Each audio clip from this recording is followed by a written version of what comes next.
eu tive o consultório assaltado. Eu fiquei 6 horas refém dos bandidos. E passa um filme na tua cabeça quando você tem uma arma apontada pra ela. E eu prometi pra mim que se eu saísse viva daquele episódio, eu no dia seguinte começaria a acordar de manhã e ser feliz. E pra ser feliz, a primeira coisa que eu tinha que fazer era largar a odontologia, que não me realizava. E aí eu tive uma ideia que deu muito certo, que foi: será que não dá pra trazer executivos de uma indústria para outra? Então eu ia lá na indústria farmacêutica e identificava perfis que fizessem sentido no hospital, do hospital para devices, do devices para operadora. E aí eu comecei a surpreender. A gente tem conflito de interesse, o hospital ele ganha receita quando ele de fato consegue botar aquele paciente para dentro. O plano de saúde é o contrário. Eu tenho receita quando o meu beneficiário passa de forma rápida e volta para casa. A gente tem a postura do beneficiário em si, né? Você compra um seguro de carro, você vai fazer de tudo para não ter que usá-lo. O beneficiário brasileiro, ele compra um plano de saúde, ele passa no médico e já leva os 3 filhos, mesmo não precisando dos 3 em consulta. Então, esse contexto é complicado. Esse podcast é um oferecimento da BMW, líder em mobilidade premium. Esse é o podcast Lugar de Potência. Lições de carreira e liderança com o maior headhunter do Brasil. Afinal, tem 1,94 m. Vambora? Hoje eu tenho o prazer de receber uma líder que conhece o sistema de saúde brasileiro por dentro e decidiu desafiá-lo. Ela é dentista de formação, abandonou o consultório depois de um episódio traumático e reinventou sua carreira no mundo corporativo. Ela criou do zero a divisão de healthcare da Michael Page há mais de 15 anos. Ela ajudou a fundar a TPA Saúde, consultoria que alcançou 600 mil vidas. Ela construiu a operadora odontológica do Santander, liderou carteiras bilionárias na Hapvida Notre Dame Intermédica.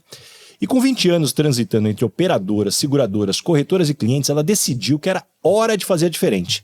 Em 2024, ela fundou a Iresa, uma corretora boutique, deixando muito claro uma tríade: governança, dados e gestão clínica. Mas com um detalhe que parece óbvio, não é. Nada disso funciona sem processos impecáveis e atendimento sênior de verdade. Aliás, essa entrevista nasceu de um desafio. Já há quase 10 anos aqui na Michael Page, o nosso custo com plano de saúde, assim como na maior parte das empresas, sobe 2 dígitos todos os anos. E nada parecia resolver. E aí quando a Karina, ela estava fundando a Iresa, ela me veio com uma proposta ousada, eu topei ser um dos primeiros clientes e eu lancei um desafio para ela. Se você me entregar resultado de verdade, eu te chamo aqui no Lugar de Potência para contar essa história. Pois bem, 2025 foi o primeiro ano dela operando com a gente. E o resultado, sinistralidade reduzida em 23 pontos percentuais e o índice de reajuste técnico reduzido em 33. O desafio hoje está aqui para vocês. Hoje ela vai contar como as empresas podem reduzir os custos com plano de saúde. Ela é formada em odonto pela UNB, com pós-graduação pela FGV e programa de liderança por Stanford. Ela traz no currículo uma rara combinação de conhecimento técnico, visão de negócios e vivência em todos os lados da mesa. Agora o que o currículo dela não conta é que ela é casada com o fundador de uma startup de saúde, mãe de 2 meninas e cresceu vendo o pai empreender nas décadas mais turbulentas da economia brasileira. E na família eu fiquei sabendo que ela carrega o apelido de Crawford, mas isso eu vou deixar para ela explicar depois pra gente. Karina Barreto, que honra ter você aqui no Lugar de Potência. Seja muito bem-vinda. Eu tô muito feliz, Baza. Você não faz ideia o que é. Há 1 ano atrás você ter me dado um desafio e estar aqui significa que eu consegui cumprir, então muito obrigada. Muito bom. E cá, pra gente começar, como você sabe, sempre do início. Aonde a cegonha te entregou? Você vem de uma família de executivos do mercado de saúde? Pois é. Eu nasci em São Paulo, mas basicamente foi só nascer e tive a minha vida inteira vivendo em Uberaba, Minas Gerais. Então eu me intitulo mineira. Meu pai é um empreendedor, é alguém que fez uma mobilidade social muito importante dentro da família. Meu avô era caminhoneiro, meu outro avô veio da roça, a minha mãe dona de casa. Não tinha ninguém no ambiente social ali próximo que fosse da área de saúde. Mas naquela ocasião eu tinha uma coisa muito forte na cabeça que era: eu não queria viver os altos e baixos que o empreendedorismo trazia para dentro de casa. Então, 20, 25 anos atrás, ir para a área de saúde significava ter um pouco mais de tranquilidade. Então, foi isso que me fez ir para a odontologia. E aí teu pai formou 3 filhos que hoje ocupam posições de destaque, aí os 3 irmãos, muito bem. Que conversa um momento específico que você teve com ele, que te ensinou talvez o que você carrega até hoje? Olha, meu pai, ele falava pra gente em casa, né? Minha mãe corroborava. Eu tô dando pra vocês algo que eu não tive a oportunidade de ter, que é estudo em bons lugares, em boas escolas. Então, aproveitem muito isso e valorizem isso, que é algo que a grande maioria da população brasileira não tem.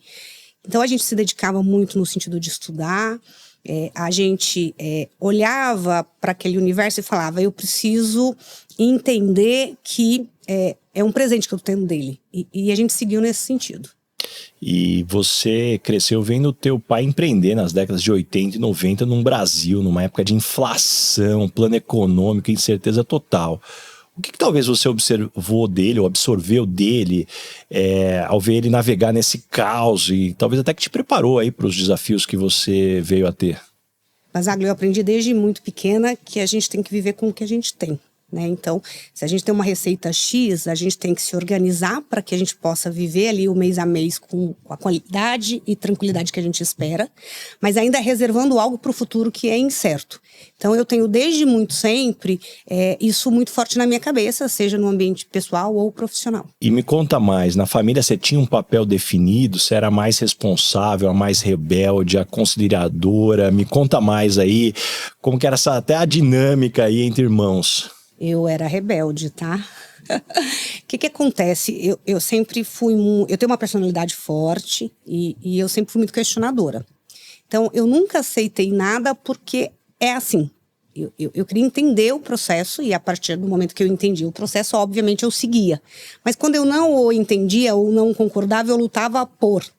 Então, isso faz com que a gente seja questionador dentro de casa, questionador dentro da escola, em todo o trajeto de crescimento. E isso eu trouxe para o ambiente profissional também. E nessa dinâmica, me conta mais, como é que ao longo do tempo, essa identidade, você foi talvez aceitando ou questionando ela? Porque quando você é pequeno, você recebe mais porrada por ser assim do que aceitação.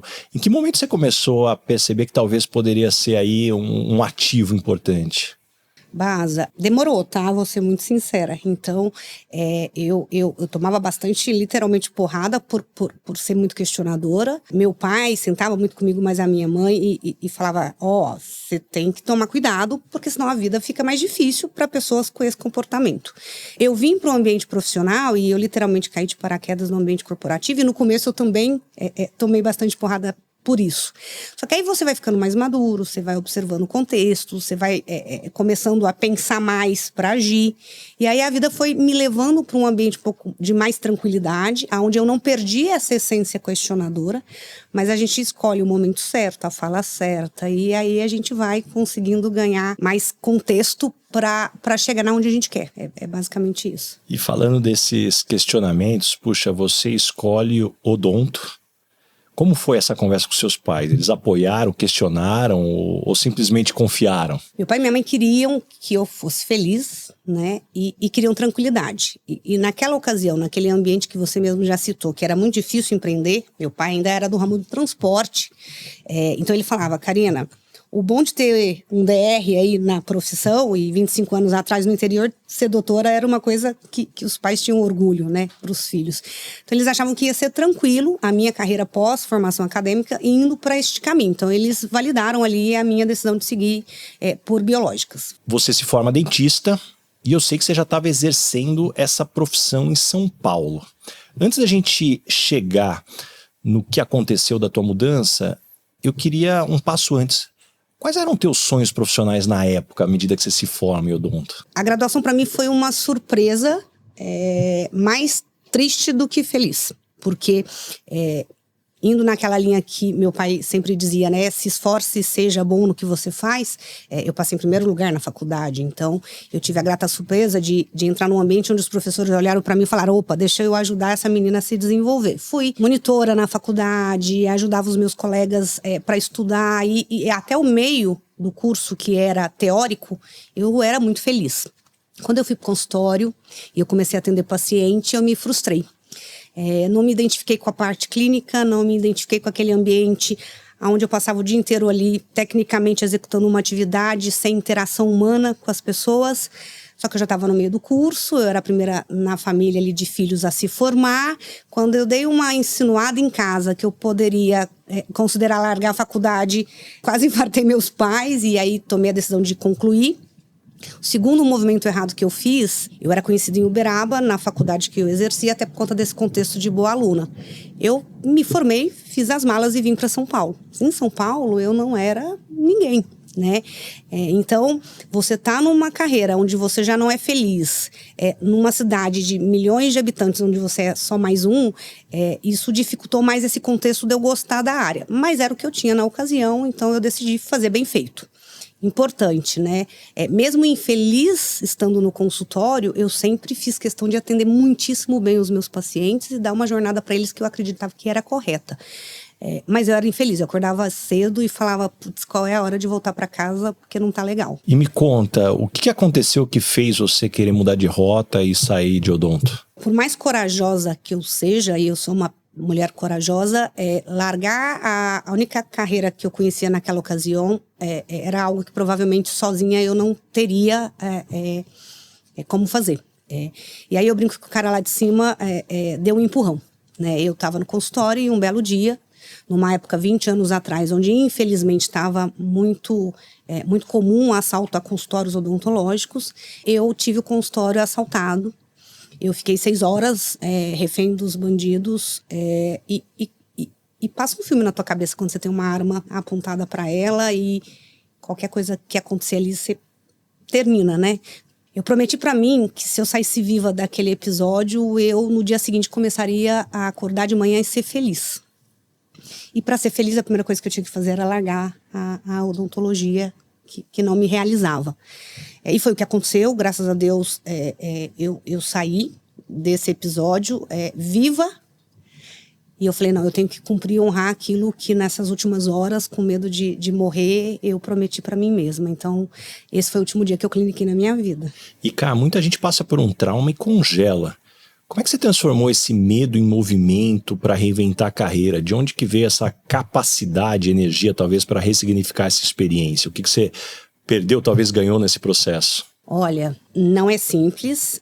Viver uma situação como essa é muito complexa. Mas eu me lembro de ligar para casa, alguns dias depois de ter digerido um pouco de tudo que aconteceu. E o meu pai vira para mim e fala...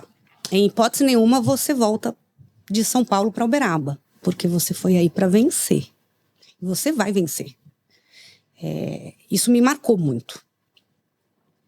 E é isso, eu vim para São Paulo para cá, para construir a minha carreira, para construir o meu ambiente familiar. Agora, o que eu ia fazer? Né? E chegou uma hora que eu comecei a refletir, falei, bom, eu vou fazer alguma outra coisa, que eu sou boa. E aí, mais uma vez, o cara lá de cima é bom comigo, porque no ínterim de me questionar o que eu vou fazer, a partir do momento que eu não quero mais clinicar, alguém me liga, já, né, com conhecimento do meu background de odontologia, mas me conhecendo também esse meu lado comunicativo, essa minha habilidade de poder interagir com pessoas, e fala, Karina, o dono de uma operadora de odontologia me ligou e pediu alguém com habilidades comerciais para indicar, porque eles estão contratando. E aí, na hora, a única coisa que eu podia dizer me indica, tenho interesse de conhecer um pouco mais dos bastidores de um sistema que, de alguma forma, eu já atuo como clínica. E foi assim que veio, então, essa passagem da clínica para o ambiente corporativo. E nessa dinâmica, puxa, você parece ter gostado mesmo de mudança, né? Porque você era dentista, fazia cirurgia, migra para operadora... E depois você decide virar headhunter. Eu me lembro, eu já estava aqui na Page, a gente fez um convite para você vir aqui nos ajudar a abrir a nossa divisão de healthcare, de contratações na área da saúde, que a gente tem agora já há mais de 15 anos. E como é que esse caminho surgiu e que te fez acreditar que você conseguiria? Porque você nunca tinha trabalhado com recrutamentos ou venda de serviços dessa forma. Foi muito interessante. Uma coisa que talvez você não saiba, mas quando, há uns 30, 45 dias antes da gente começar a conversar, eu com o Michael Page, Eu lembro de eu estar num cliente na recepção esperando para que ele me atendesse e tinha revistas e exames na recepção e eu peguei uma e comecei a folhear e naquela ocasião tinha uma reportagem sobre mulheres headhunters na página ali principal da revista e eu olhei aquilo e eu li sobre aquilo e assim, gente, o que é headhunter? Isso não tinha nada a ver com o meu universo. 30 dias depois eu tô participando de entrevistas com vocês. Eu sempre fui muito estratégica. Eu prefiro gastar muito tempo pensando para poder executar de forma muito inteligente, tendo considerado todas as variáveis. E para mim, uma coisa era muito clara. Quando eu entrei no sistema de saúde suplementar, e eu comecei a carreira por odontologia, porque é o que fazia sentido, eu comecei a perceber que odonto era, infelizmente, um chaveirinho ali do sistema. Eu, como dentista, fico muito triste, mas é a realidade. O mercado ele é baseado no médico hospitalar. Então, eu queria muito poder ter a oportunidade de migrar da odontologia para o médico hospitalar, para o sistema de saúde como um todo. A Michael, ela era uma empresa que, 20 anos atrás, era referência mundial em recrutamento e seleção. Ela era uma consultoria, então ela ia me ensinar a ser consultora. Eu não ia ser vendedora, eu ia ser alguém que de forma muito consultiva ia entender o cliente, considerar as possibilidades, trazer entrega que impactasse no resultado do negócio dele. Isso me chamou muita atenção. E botar o pé em saúde como um todo. Então, eu considerei todas essas variáveis e cheguei à conclusão de que podia ser uma baita oportunidade. O não eu já tinha, então o máximo que ia acontecer era vir, não dar certo e ir embora. E tinha um item que foi, acho que, o fundamental. A Michael Page, ela era brilhante em recrutamento e seleção, né? Então, se ela estava acreditando que a Karina tinha condições de entregar, por que eu ia duvidar de gente boa demais na área? Então, eu aceitei o convite e foi maravilhoso. E, cara, vamos combinar que recrutamento executivo em saúde há 15, 20 anos era um mercado aí masculino, de relacionamentos antigos. Como é que foi ser uma mulher jovem, ex-dentista, tentando abrir espaço nesse ambiente? Foi muito difícil, tá? Por diversas vezes eu cheguei em casa e falava, mas será que eu vou realmente conseguir? Eu, mais uma vez, me usei de estratégias, né? Então, a gente tinha um ambiente corporativo masculino, eu tentei ler aquele universo e me portar como?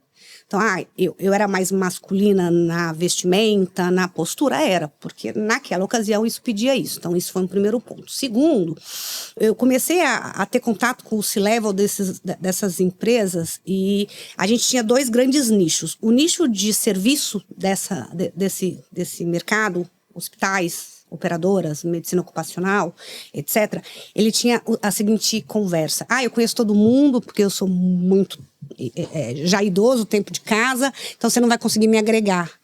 E eu olhava aquilo e falava assim, não, mas como assim eu não vou conseguir agregar? Eu vou conseguir agregar. E aí eu tive uma ideia que deu muito certo, que foi, será que não dá para trazer executivos de uma indústria para outra? Então eu ia lá na indústria farmacêutica e identificava perfis que fizessem sentido no hospital, do hospital para devices, do devices para operadora. E aí eu comecei a surpreender, porque as pessoas viravam no final e falavam, nossa, você trouxe gente melhor do que aquelas pessoas que eu achei que pudesse vir a ocupar a posição e parabéns, você está fazendo um excelente trabalho. Então, isso foi um primeiro ponto. E um outro ponto, Basaglia, que acho que vem muito do que reflete a minha carreira como um todo. Eu sempre fui muito exigente com entrega. E eu cheguei na Michael numa época que eu tinha que dar resultado, idem a todas as outras divisões que já existiam na ocasião, com inúmeros consultores performando. Então eu falava, bom, para eu bater a mesma meta que a área de finanças, eu vou ficar maluca, porque eu tenho que fazer muita posição. Só que para começo de conversa eu nem tenho muita posição, porque eu estou abrindo o mercado. Então, eu, de forma muito atrevida, fiz o seguinte. Eu comecei a trazer C-Level para entrevistar dentro da Michael. E quando eu falo C-Level, CEO de companhia, vice-presidente de companhia. A gente não fazia isso na ocasião. Não existia Michael Page Executive. Existia lá aquele middle up que a gente entrevistava. Então, os meus chefes falavam assim, mas Karina, você está trazendo um CEO de um hospital, um CEO de uma operadora. Eu falava, confia em mim. E por que eu entrevistava essas pessoas? Por alguns motivos. O primeiro era, eu aprendia muito com elas, eu era muito júnior na ocasião, então qualquer oportunidade de conhecimento eu sugava. 2, se eu gerasse credibilidade ali, aquela pessoa ia me contratar lá na frente, e foi o que aconteceu. Então, muito rapidamente a área começou a se destacar. Por quê? Porque eu comecei a fazer vaga de diretor de hospital, head de regulatório indústria farmacêutica, executivos de enfermagem de operadora. Foi muito legal. A iFood Benefícios vale para o seu time, para sua empresa e é aceito em qualquer lugar. Aceita que vale mais e contrate já. E aí, depois de 5 anos, puxa, a divisão estável, entregando, você decide sair quando ela estava consolidada. E aí, TPA Saúde, me conta o que te brilhou nesse projeto. Eu tenho um perfil muito de construção. Hoje está mais domado, mas lá na ocasião, depois que estava construído e estava funcionando, eu sentia falta de desafio. Falava, mas e aí? Né? E aí chegou uma hora que eu olhava para a divisão e falava, bom, ela já está rodando, e o time está funcionante e eu estou me sentindo agregando pouco desafiada, então esse era um primeiro ponto. E existia uma frustração, Basaglia, de sentar com os executivos, ajudar a desenhar estratégia, falar de inúmeras coisas ali daquele contexto, mas na prática estava tudo na teoria, nunca tinha entregue, porque eu tinha tido muito pouca experiência profissional antes de vir para a Michael.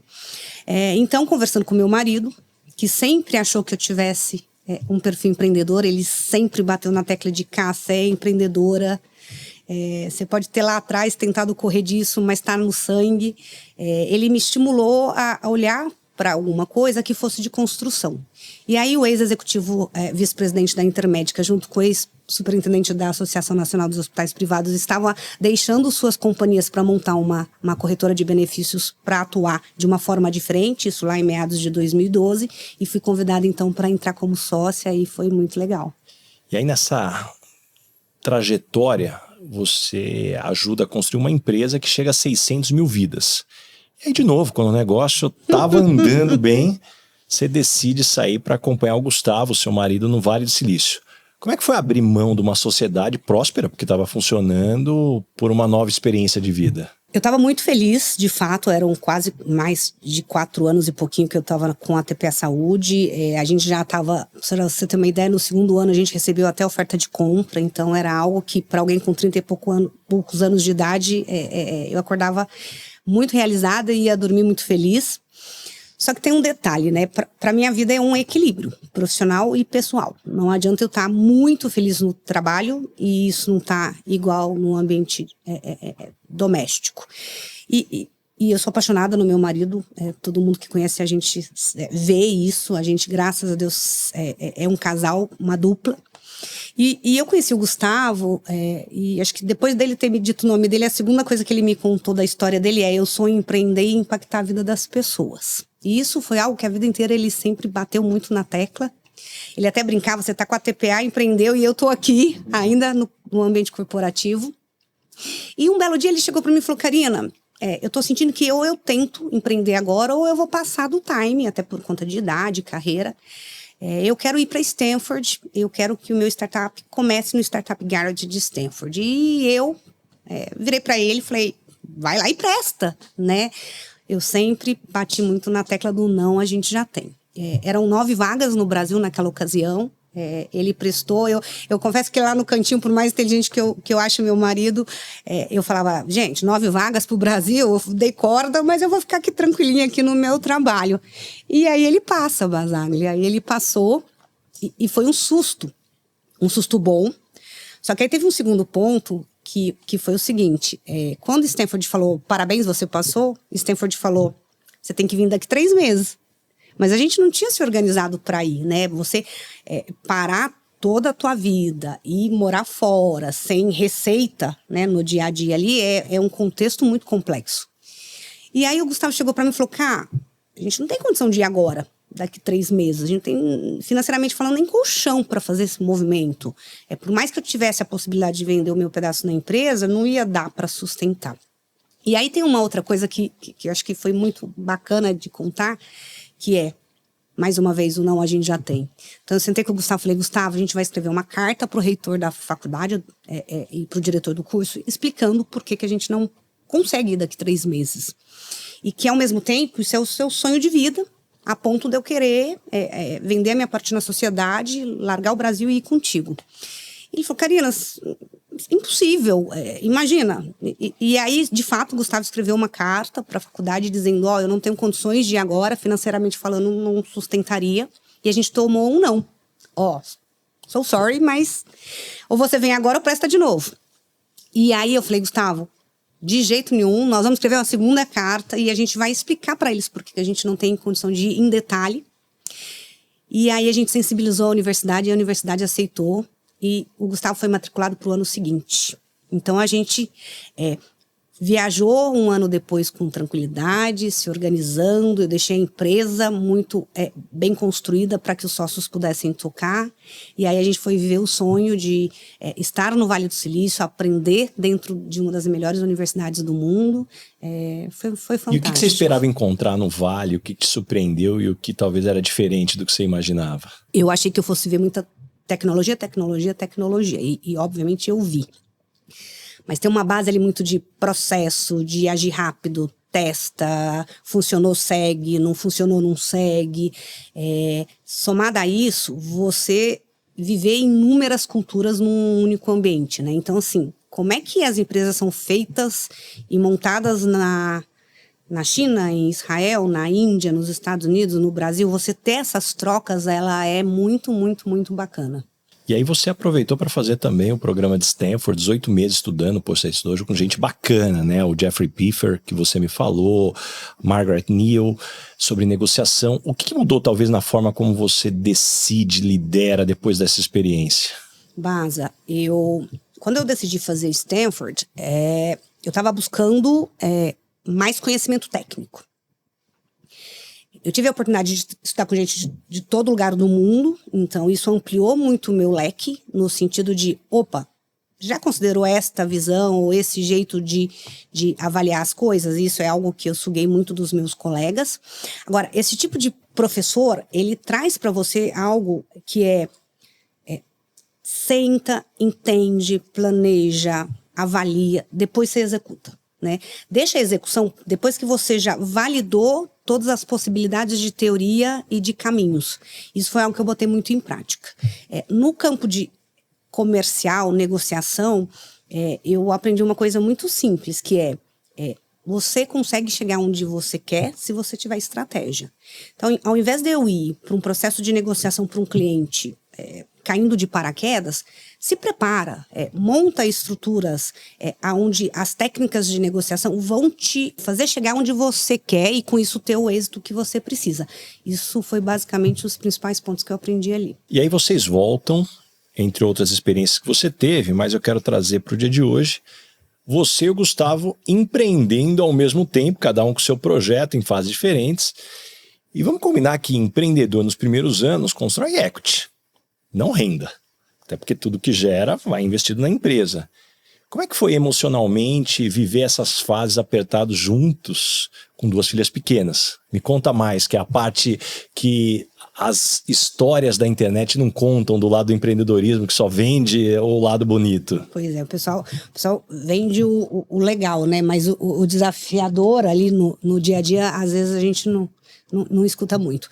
Na verdade, a gente foi muito pé no chão, né? Eu vinha de um contexto, Baza, que a gente passou um ano e meio, 1 ano e 7 meses nos Estados Unidos sem nenhuma receita dos dois lados. Então, a gente já estava consumindo muito capital. O que eu combinei com o Gustavo foi, vamos fazer algo de forma equilibrada. Então, enquanto alguém está empreendendo e não tem receita, o outro tem que ter minimamente estabilidade para poder sustentar a casa. Porque a gente tem que estar com o ambiente familiar adequado para que eu possa performar bem. Então, eu voltei para o Brasil e tomei a decisão de, naquele momento, procurar um cargo executivo clássico, CLT, que me permitisse ter uma receita para sustentar a casa, para que o Gustavo pudesse empreender.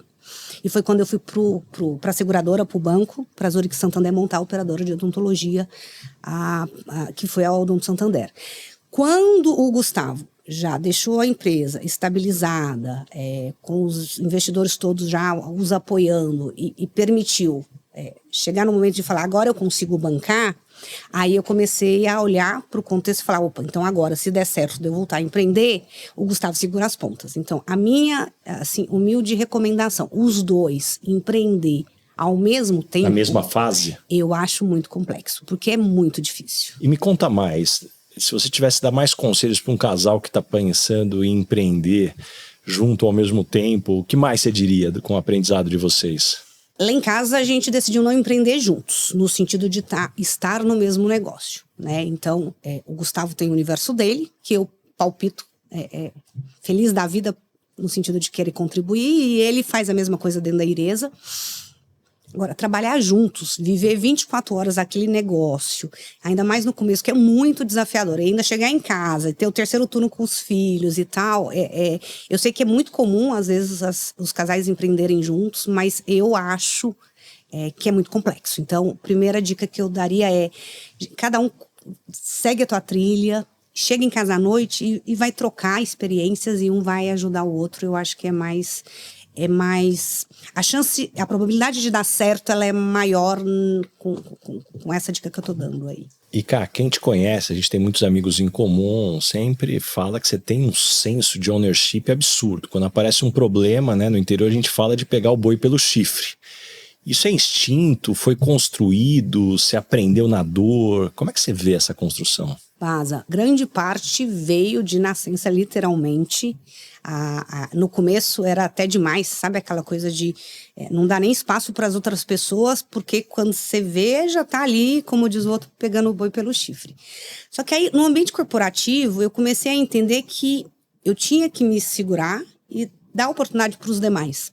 Então foi um treinamento que ao longo dos anos eu fui fazendo, né?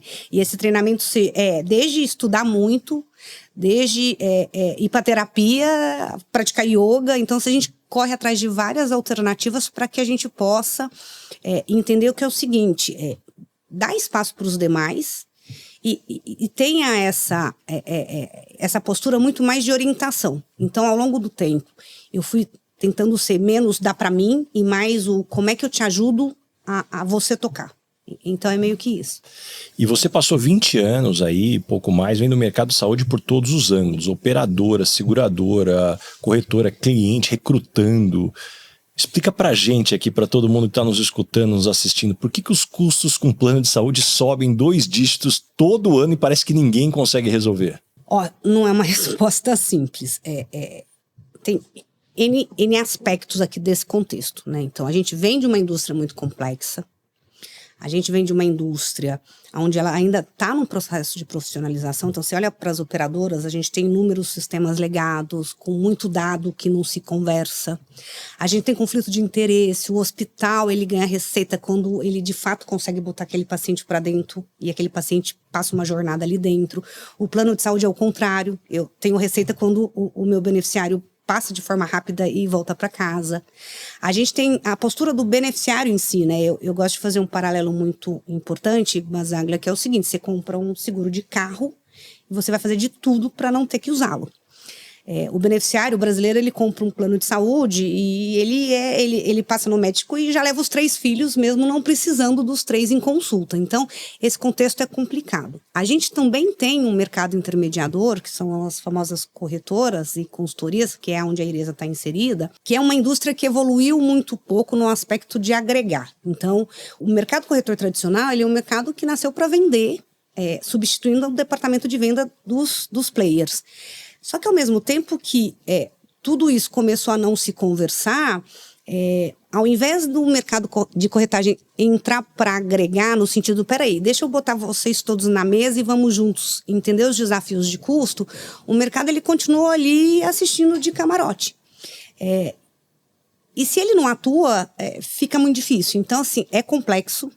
Conhecer os bastidores do sistema, eu confesso para você que ajuda bastante a olhar para o contexto e falar, opa, aqui funciona mexer ou não mexer, aqui funciona trazer a operadora para sentar com o cliente, aqui já não funciona. Então, isso que permite com que a gente saia na frente nesse aspecto, no sentido de conseguir, por exemplo, entregar resultado que eu não vejo os concorrentes entregarem para essa cadeia. E o outro lado que eu vejo é que o RH normalmente é quem cuida do plano de saúde nas empresas, de maneira geral, o departamento pessoal. Você acha que eles têm conhecimento técnico para questionar as operadoras e corretoras ou eles estão reféns de quem deveria ajudar eles? Baza, é impossível a área de recursos humanos ter conhecimento técnico para isso. Por quê? Porque é um sistema muito complexo. Então, assim, hoje, para eu poder fazer gestão de saúde, olhar teus dados, trazer governança, eu tenho um time de médico, eu tenho um time de auditor, de enfermeiro, de gente que conhece o contrato, desenho de produto. O que o recursos humanos precisa é ter, de fato, alguém que seja uma extensão do departamento de recursos humanos com muita propriedade de causa para assessorar. E é aí onde o RH, via de regra, fica literalmente capenga, porque ele vai para a rua procurando gente que possa ser essa extensão, mas as empresas não têm, há muito tempo, entregue esse tipo de produto para que aí sim o recursos humanos possa olhar para o seu C-level ali, para o seu CEO e dar as respostas necessárias para que saúde possa ser bastante importante naquele contexto de corporação. Ô Kai, agora eu vou te fazer uma provocação que eu já te fiz quando você me apresentou a Ereza pela primeira vez, mas eu vou aproveitar o podcast aqui. Você passou já por empresas que atendiam centenas de milhares de vidas e agora você escolhe montar uma boutique onde você e tua sócia atendem pessoalmente um número seleto de clientes. Porque talvez ir na contramão da escala, que é o que essas grandes corretoras fazem, cada vez mais clientes, cada vez mais vidas, empilhando. É claro que isso representa mais comissão, mas na prática eu vejo vocês mais cautelosas. Mas, Águia, tem todo um porquê, tá? Então, primeiro de tudo, quando a gente desenhou a Ereza, para mim era muito claro que a gente gostaria muito de estar presente, compartilhando esses anos todos de conhecimento e experiência em pró da gestão do contrato. Então, se eu vou vir aqui montar um time bacana e não estiver presente, a gente está perdendo um ativo importante, na minha opinião. Então, isso é um primeiro ponto. Segundo, eu gosto. Eu tenho um prazer enorme de pegar os dados e, junto com um time multidisciplinar, tentar identificar possibilidades, caminhos. E 20 anos depois, eu já vi muita coisa, né? Eu já vi muita coisa certa, muita coisa dando errado. Então, se eu já posso adiantar para o cliente, por que não? Isso é um ponto. Por fim, é importante a gente deixar claro o seguinte: eu quero ter grandes clientes, eu também quero ter médios clientes e pequenos clientes. Eu quero ter cliente que culmine com a mesma visão que a nossa, que é: entra aqui, seja extensão da área de recursos humanos, me ajuda a fazer a saúde corporativa virar um tema de governança e me ajuda a fazer a gestão disso de forma que eu tenha, financeiramente falando, condições de manter esse tipo de benefício na companhia e os beneficiários, no final da história, feliz. É impossível fazer isso se a gente sai pegando empresa à torta e à direita, porque parte dessas empresas não combinam com esses valores. Não, cara, pra mim tá ótimo. Você continua atendendo a Michael Page da forma como tá. Pra mim, tô super feliz que eu tô entregando o resultado pros meus chefes gringos. Mas, voltando num ponto aqui que eu me lembro de você ter me falado, Baza, a gente vai trazer tecnologia, processo, mas talvez eu vou te entregar algo que vai mexer o ponteiro no D0, que é fazer o básico bem feito, impecável, que isso não tá acontecendo no mercado. Me conta mais, o que é esse básico que o mercado não está entregando? Na realidade, assim, o universo de corretagem, Basaglia, ele tem 2 grandes quadrados. O operação, que é BAU, business as usual, e tem o fazer gestão de saúde. Via de regra, esse mercado ele atua de que forma? Vem um time de comercial que te promete mundos e fundos, ele consegue fechar contrato contigo, ele é comissionado, então ele bota a comissão no bolso e ele vai para o próximo e reza para a área de implantação e pós-venda conseguir te entregar aquilo que ele te deu. Então, primeiro, fazer o básico bem feito, ele começa do processo de prospecção, quando a gente de fato traz coisas que depois você pode me cobrar que vão ser entregues. É um primeiro ponto. Segundo, a operação nessa indústria, ela não tem cadência, ela não tem KPI, ela não tem base suportada por dados. Então, quando, por exemplo, eu tomo uma decisão de convidar a Diana para ser sócia, ela vem de outra indústria, indústrias muito mais maduras, banco, empresas de crédito, onde ela, quando monta a Ereza, fala assim, peraí, o que eu prometi vender, eu vou entregar. Então, eu tenho cadência, eu tenho reuniões para dar reportes operacionais, eu faço o básico. Que, de verdade, é uma obrigação minha como fornecedor.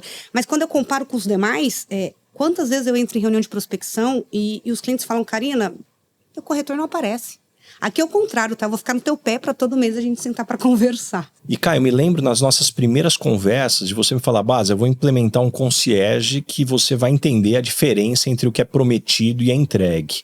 Conta um pouquinho mais, talvez até casos de clientes, como é que isso acontece para ir além do básico? Se você for na rua, no mercado, você vai ouvir muita gente falar, eu tenho estrutura de concierge para o teu beneficiário, tá?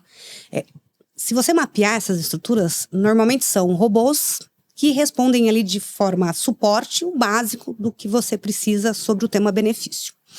A gente, quando foi desenhar o concierge, para mim era muito claro o seguinte, eu tenho que receber a avaliação de todo mundo da companhia. Então eu tenho que garantir que a prestação de serviço e as entregas para a área financeira, a área de recursos humanos estão adequadas, mas eu tenho que ter alguém que é o usuário final lá na ponta muito feliz. Então, primeiro, eu desenhei um concierge que quando ele começou no D0, ele já estava com todas as ferramentas de suporte para que o meu consultor de concierge pudesse dar o melhor atendimento. Primeiro ponto. Segundo, eu trouxe gente que é oriundo de plano de saúde.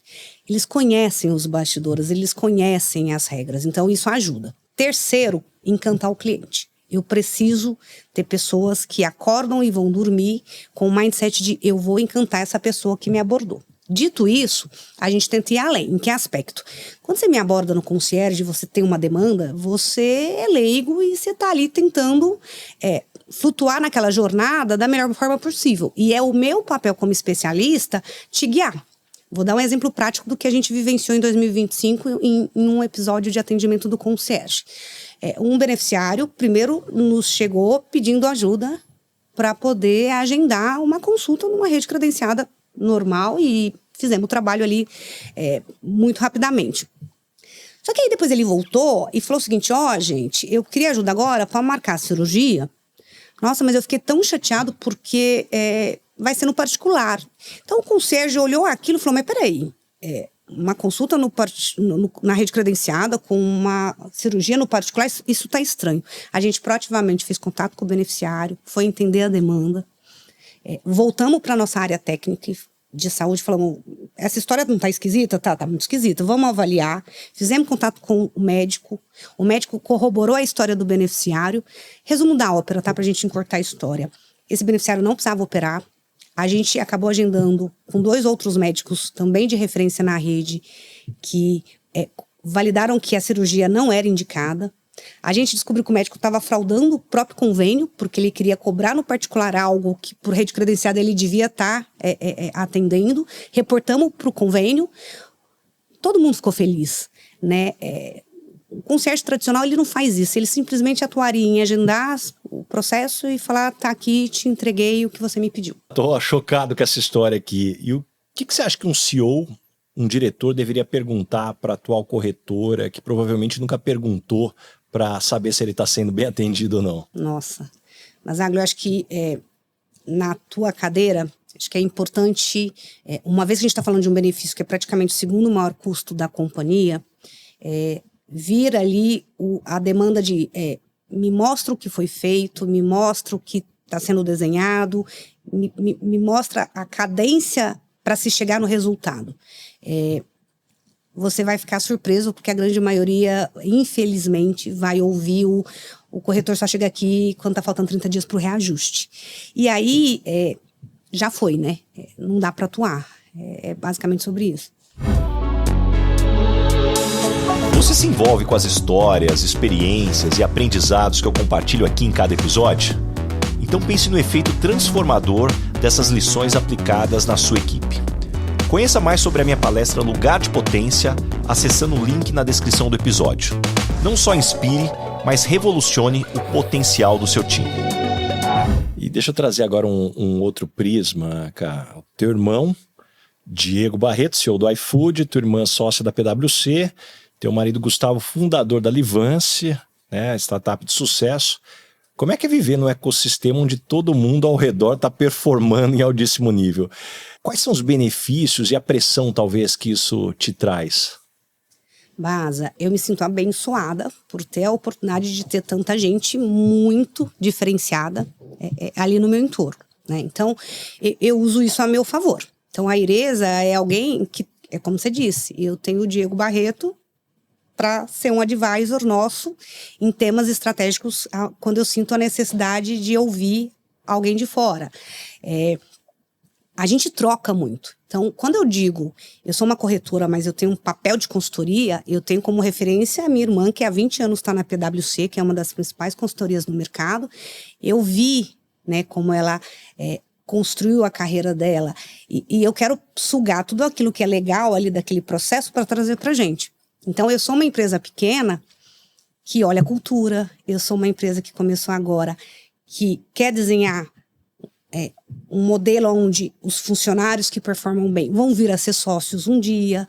Eu quero pegar as melhores práticas desse universo, que para mim é muito tranquilo, e trazer para dentro de casa. No início, existia sim uma auto-cobrança da minha parte, porque né, meu irmão é uma referência no mercado hoje, a minha irmã é uma referência na área de atuação dela. Só que chegou uma hora que eu falei, eu preciso ser eu. Na minha velocidade, no meu time.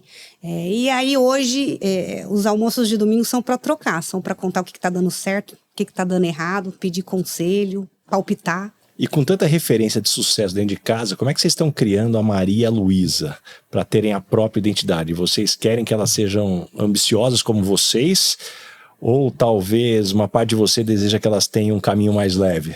Eu quero que elas sejam muito felizes. Né? Então, assim, um papel muito grande que a gente como pai tem que ter é tentar identificar quem é elas na essência e estimulá-las, mostrando sempre o pró e contra daquele caminho que elas querem percorrer, né? Então, elas brincam comigo, nossa, a mamãe hoje tá cuidando de um negócio, eu quero cuidar de um negócio. Aí eu sempre com elas falo, cuidar de um negócio é muito legal, mas para quem nasceu querendo fazer isso. Vamos tentar descobrir o que vocês querem.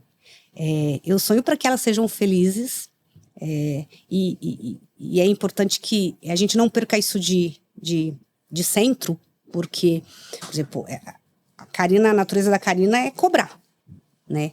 Mas eu tenho que tomar esse cuidado, porque senão eu vou cobrar coisas que talvez não sejam o que elas querem, e sim o que eu quero. É desafiador ser pai e mãe, né, Basaglia?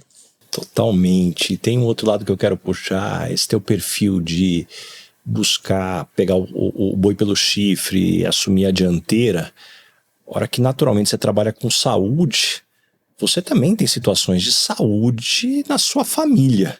Como é lidar com isso, né, dentro dessa dinâmica que muitas vezes você, até por conhecer e juntar com aqui, você toma a dianteira em situações de saúde pela família? Eu tenho o hábito de tentar puxar para mim, até porque é minha zona de conforto, né? Eu fico mais tranquila falando disso do que de alguns outros temas. Família, eu acho que ela é a base para a gente estar bem e poder acordar de manhã e trabalhar. Então, se eu tiver que te ligar no meio do dia e falar, Basaglia, a gente tem uma reunião importante, mas que dá para ser protelada, porque eu tô com um problema pessoal aqui de saúde, eu vou fazer. Porque eu preciso estar bem, e para estar bem, o meu ambiente familiar tem que estar bem. Então, eu vou te dar um exemplo simples.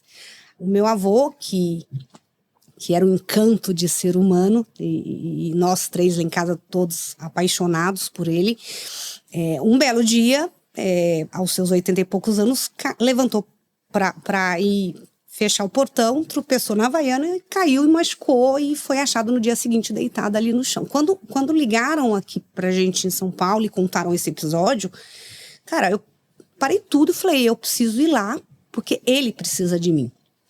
E aí, olha o que ele aprontou, né? O meu avô, ele escondeu da família que tinha parado de pagar o plano de saúde. Então ele pagou por anos e anos e anos, e na hora que de fato ele precisou, aos seus 80 e poucos anos, ele foi para a UPA, que tinha pouca assistência para aquilo que ele precisava. Quando eu cheguei lá, e a gente não tinha condição nem de removê-lo, porque ele tinha de fato machucado, o médico virou para mim e falou assim, os próximos 7 dias teu avô só tem condição de ficar aqui. Eu olhei para o lado e falei, mas peraí, aonde eu sento, né? E, infelizmente, o ambiente de saúde público do Brasil, ele ainda é muito carente de estrutura, e o médico disse para mim, a gente não tem nenhum banco para você sentar, o que tem, a gente está em Uberaba.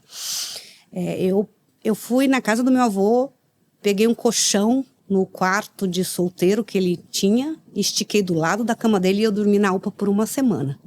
Eu precisava fazer aquilo para dormir tranquila. Quando ele foi embora, foi um misto de eu fiz a minha parte e me despedi dele enquanto eu podia.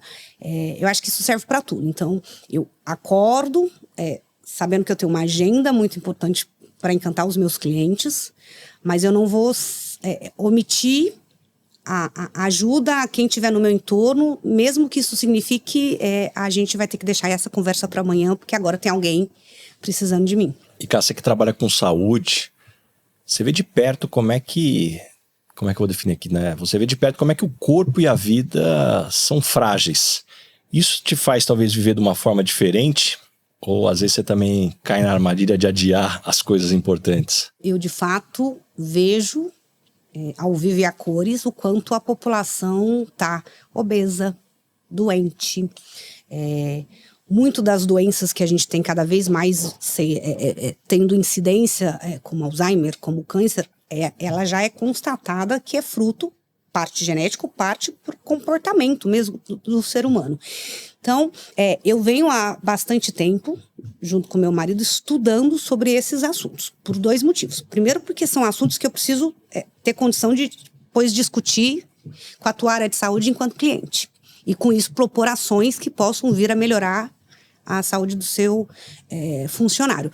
Só que, na minha cabeça, assim, como é que eu venho aqui e sento e tento desenhar com você alguma solução para pegar aquela população obesa e cuidar, e eu não faço isso para mim? Então, a gente tem evoluído muito em casas com esse assunto. O que eu quero dizer isso na prática? Eu fui estudar sobre beber álcool finais de semana e quais os impactos disso para o corpo humano. Eu parei de beber álcool tem 2 anos, porque os impactos do álcool, a partir do momento que você bebe mais de 1 taça de vinho, ela é relevante. Eu fui estudar sobre açúcar, sobre carboidrato. Então, eu venho ao longo dos anos tentando melhorar o meu processo de saúde. Não é simples, não é fácil, porque é mudança de comportamento. Mudança de comportamento é muito complexo. Mas hoje, por exemplo, eu já estou na minha yoga 2 vezes por semana, eu faço a minha esteira 3, 4 vezes por semana, eu estimulo as minhas filhas a praticar atividades físicas para que elas possam começar a ter esse entendimento desde pequena. Eu dou umas derrapadas de vez em quando, mas eu me policio para sempre estar ali naquele meu cronograma de cuidado, porque eu acho que isso espelha um pouco do que eu acredito de fato para levar para vocês depois, no dia a dia. Muito bom. E chegamos agora no momento Headhunter. Qual que é a pergunta que você sempre faz nas entrevistas para contratar alguém para o seu time? Eu aprendi a fazer entrevista por competência, né? Quando eu fui treinada aqui por vocês. Então, eu olho muito para comportamental, usando exemplos do que eu vivo versus aquilo que aquela pessoa entregou. Então, a minha pergunta mais simples possível num processo de entrevista é: me conta algo que te tirou da sua zona de conforto e o que você fez, né? Por quê? Porque a gente vive situações que tiram a gente da zona de conforto o tempo todo. E eu preciso identificar naquelas pessoas ações que são similares àquelas que a gente aqui na Iresa espera que o colaborador tenha. E que tipo de pessoa não dá certo trabalhando com você? Quem não dá certo para trabalhar comigo, quem não está afim, de fato, de encantar o cliente. Eu preciso sair de cena e deixar pessoas que mantenham o padrão daquilo que eu acredito. E para mim, encantar o cliente é o motivo da gente acordar todo dia de manhã. E quando as pessoas não gostam de você no ambiente de trabalho, normalmente qual é o motivo? Eu sou muito pragmática, eu sou muito direta. Não é todo mundo que gosta, né? Eu não tenho problema de dizer não. Eu, obviamente, digo não com educação, com justificativa, com contexto. Mas tem gente que não gosta de ouvir não, mesmo quando não vem de forma educada. Então, quem tem personalidade forte e se posiciona não é unânime, né? Mas isso é algo que faz parte do jogo e eu tô acostumada já a lidar. E o que você gostaria de perguntar para o Baza?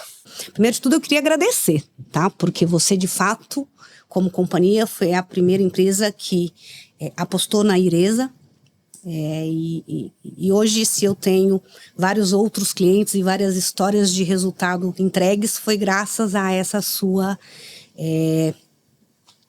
aposta.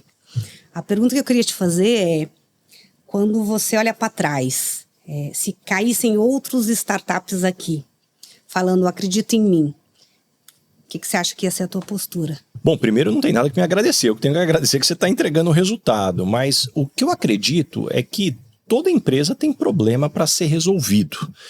E a gente precisa de parceiros para que os problemas possam ser resolvidos à medida que a gente não vai fazer tudo dentro de casa.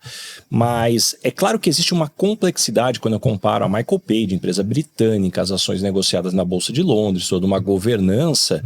É diferente talvez de um dono de empresa que, se ele confia numa startup, ele vai lá e assina dentro dessa dinâmica. Então, para mim é uma combinação, primeiro, de você fazer um bom diagnóstico, puxa, que problema que eu tenho que precisa ser resolvido. Depois tem uma análise, o quão prioritário é esse problema na minha agenda. Porque você tem que escolher as batalhas. Né? No caso de custos na área da saúde, é o segundo maior custo da empresa. Então, é uma batalha importante aqui. E se explicar para os gringos que todo ano a gente tem dissídio, os tributos que mudam, a dinâmica, ali você precisa também mostrar alguns resultados dentro dessa dinâmica aqui de escolher as batalhas. E aí, é claro, cara, não vou esconder, você por ter trabalhado na Michael Page, a gente já confiar em você, isso faz toda a diferença. Mas a gente já trabalha com muitas outras startups que hora ou outra. O desafio é claro que, puxa, a gente não consegue atender e fazer reunião com todas elas, né? Talvez essa seja, desviando um pouco da pergunta, uma das minhas maiores frustrações. Porque como minha agenda é limitada, a quantidade de convites que eu recebo, Baza, vamos tomar um café, deixa eu te apresentar uma solução, eu queria a tua opinião aqui, sejam de pessoas que eu conheço, de pessoas que eu não conheço, puxa, nem sempre eu consigo atender todo mundo. Isso acaba sendo uma frustração. Aliás, mesmo quando você me mandou mensagem, eu me lembro de ter falado assim, cara, ó, esse mês não dá, vai ficar para daqui 1 mês ou 2 meses, eu não lembro, mas eu lembro que a gente jogou para frente, depois acabou saindo.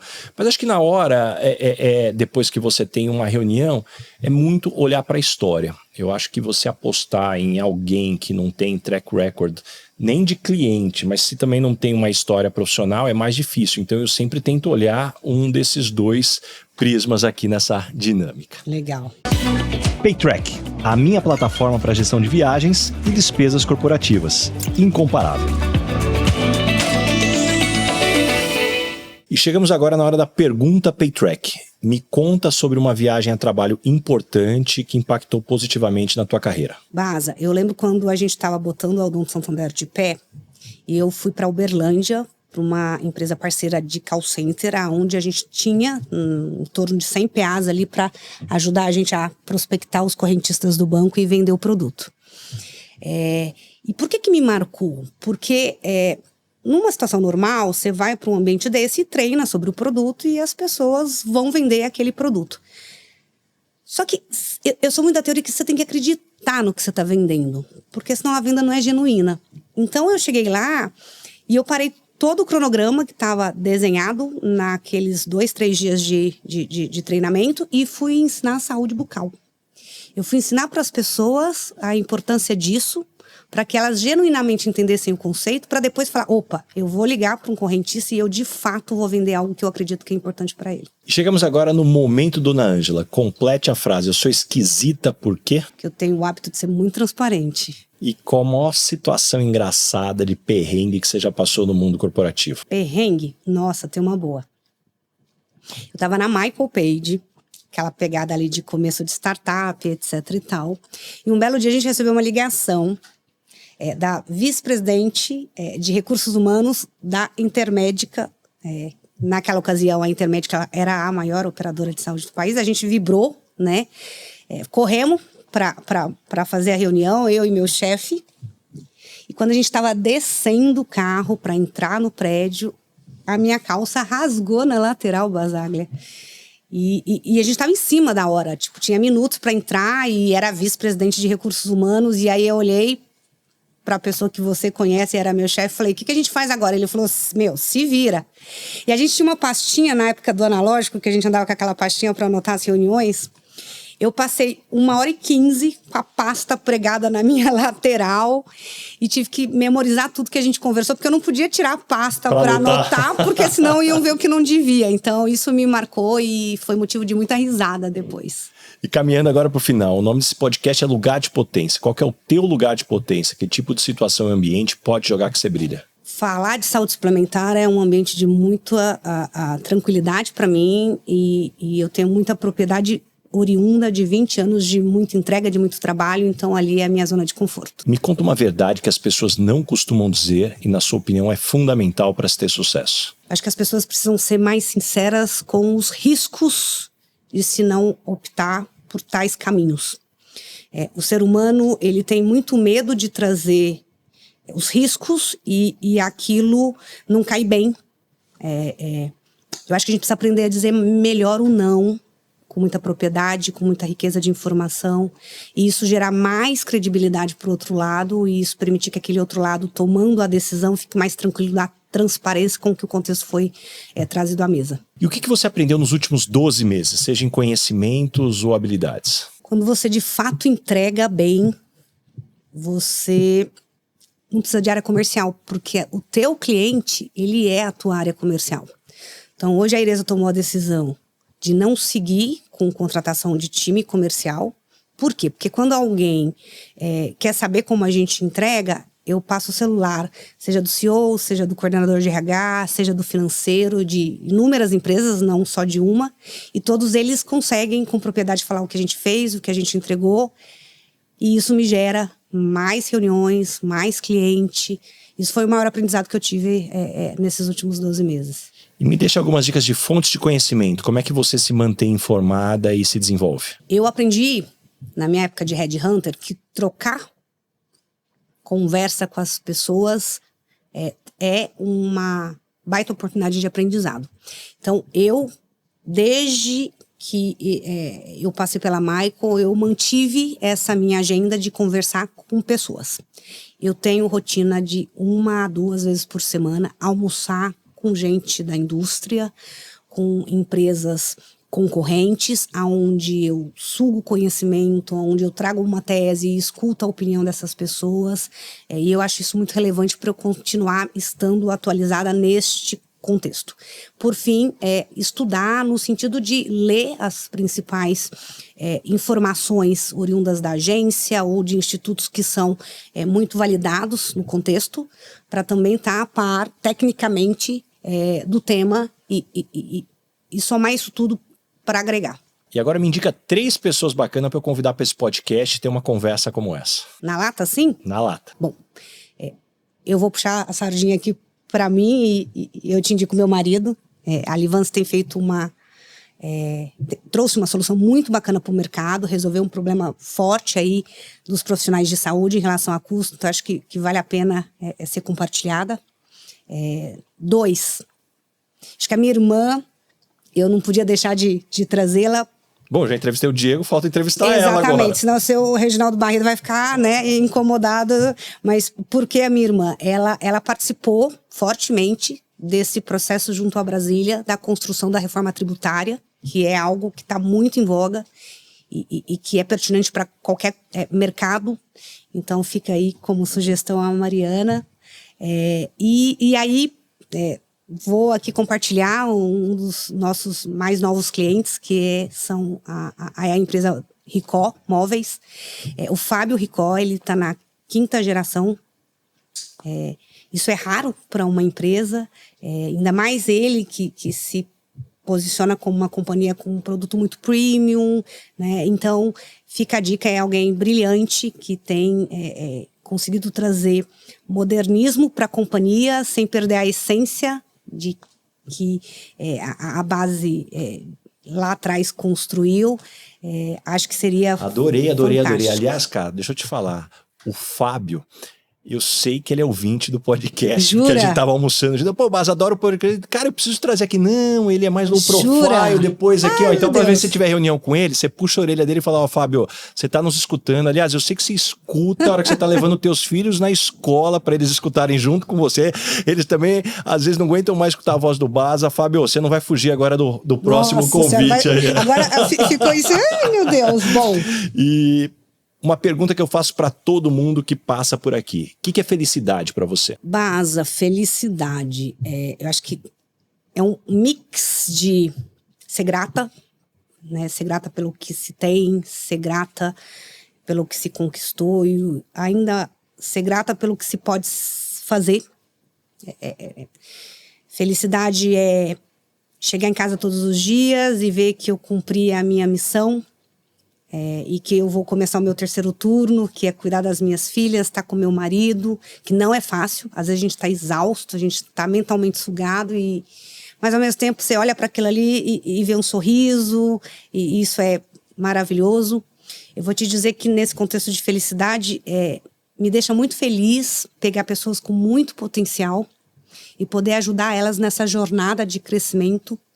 Ver gente que está na Iresa e 6 meses depois, 1 ano depois, já são mais completos, mais humanos, e que eu tive um dedinho ali naquela história, dizer que sim, eu sou uma pessoa muito feliz. E pra gente fechar aqui, como é que as pessoas te encontram? Que projetos que vem pela frente? Baza, eu sou muito atuante no LinkedIn, é onde eu aprendi transitar corporativamente, então é só me mandar um oi, Karina Barreto, com K, e com certeza aí em 24 horas vai receber uma mensagem minha dizendo oi, vamos tomar um café, adoro tomar café, conhecer pessoas.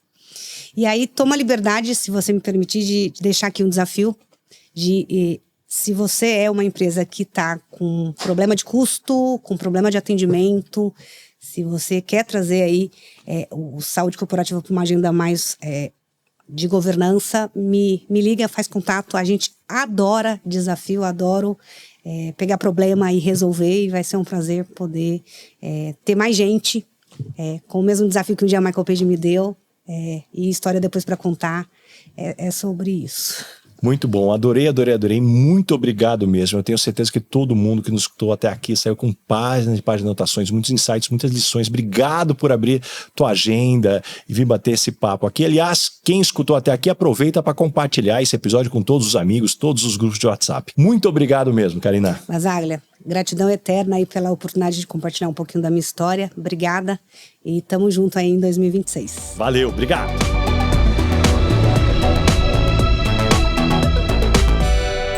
Este podcast foi editado por Felipe Mux.